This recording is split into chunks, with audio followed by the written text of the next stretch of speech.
कर्म सामान्य आत्मा में सबका अंतर्भाव दिखाना। अब कर्मों का सामान्य आत्मा शरीर है, ये इनका उक्त है, इसी से सब कर्म उत्पन्न होते हैं।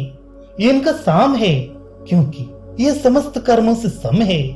ये इनका ब्रह्म है क्योंकि यही समस्त कर्मों को धारण करता है। वह ये तीन होते हुए भी एक आत्मा है और आत्मा भी एक होते ये तीन है। वे अमृत सत्य से आच्छादित है। प्राणी अमृत है और नाम रूप सत्य है, उनसे ये प्राण आच्छादित है। अब इस समय मनन दर्शनात्मक एवं चलन रूप समस्त कर्म विशेषों का क्रिया सामान्य मात्र में अंतर्भाव बतलाया जाता है। किस प्रकार समस्त कर्म विशेषों का आत्मा शरीर सामान्य आत्मा है।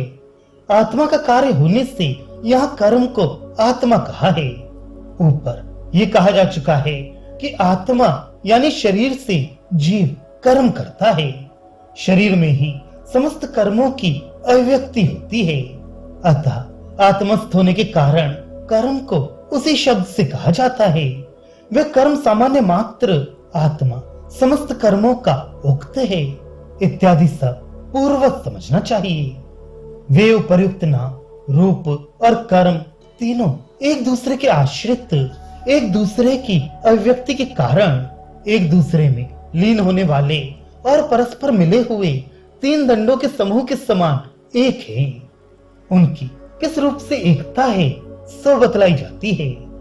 यह आत्मा, ये कार्य करणात्मक संघात रूप पिंड तथा अन्य तरह के प्रकरण में ये आत्मा एतत् रूप है।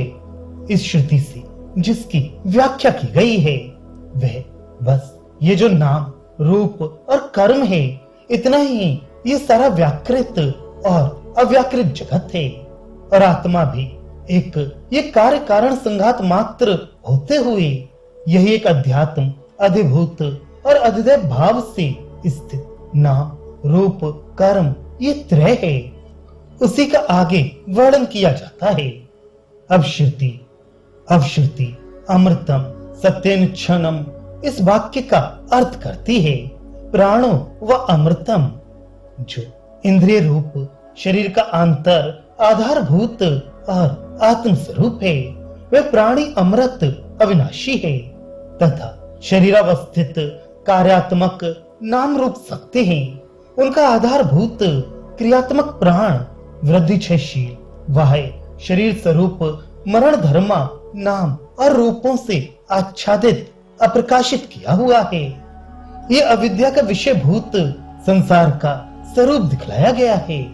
इसके आगे विद्या का विषयभूत आत्मा ज्ञातव्य है। इसलिए अगला अध्याय आरंभ किया जाता है।